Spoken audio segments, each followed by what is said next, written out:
Vietnam युद्ध निश्चित रूप से अमेरिकी सेना द्वारा लड़ा गया सबसे डरावना युद्ध था।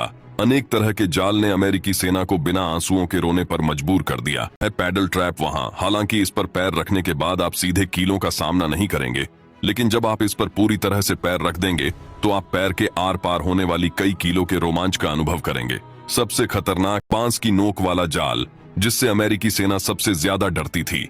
जब आप इसमें गिरते हैं तो आपका मरना निश्चित है। सबसे खतरनाक है जहरीले सांप का जाल। वियतनामी जहरीले सांपों को ब्रीफकेस में डालकर रख देते थे। जैसे ही इसे अमेरिकी सेना के द्वारा खोला जाता था, उसे जहरीले सांप द्वारा काट लिया जाता था। इसमें एक बहुत ही तेज और रचनात्मक बुलेट ट्रैप भी है, जिन पर एक बार कोई भी अमेरिकी जवान कदम रख देता है तो गोली में लगी कील गोली को छोड़ देगी और अंत में गोली पैर के तलवे में एक छेद कर देगी। हालांकि इन दिमाग को हिला देने वाले ट्रैप की तुलना में सबसे भयानक चीज वियतनामी है, जो अचानक कहीं से भी सामने आ जाते थे। उन्होंने कुल मिलाकर 200 किलोमीटर से अधिक सुरंगें खोदी थी। बस बाहर आओ और गोली मारो और अंदर भाग जाओ।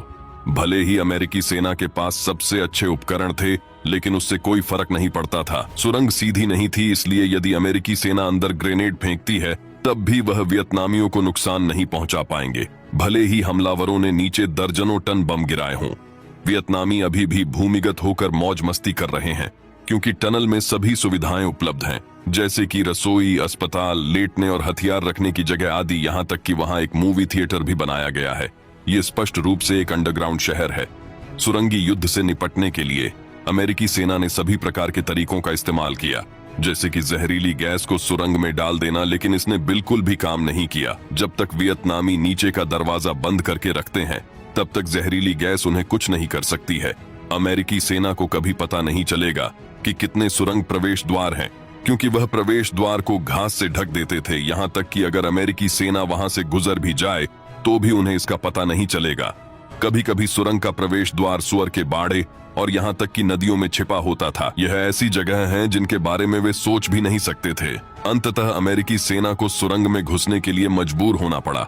सुरंग बहुत तंग और उसने बहुत अंधेरा था।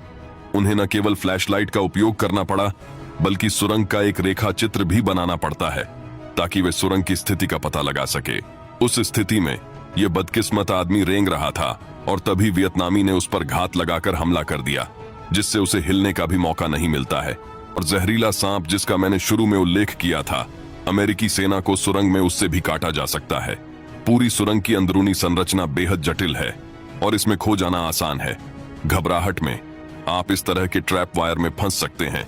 नतीजा ये हुआ कि मौके पर ही ग्रेनेड गिर जाएगा। कभी कभी हमारे और वियतनामी लोगों के बीच केवल एक दीवार होती है, तुरंत डंडे से वार कर उसकी हत्या कर दी जाती है। ऊपर से वियतनामी आदमी नीचे पानी डाल रहा है, जिन सुरंग में तैरना बिल्कुल नामुमकिन है।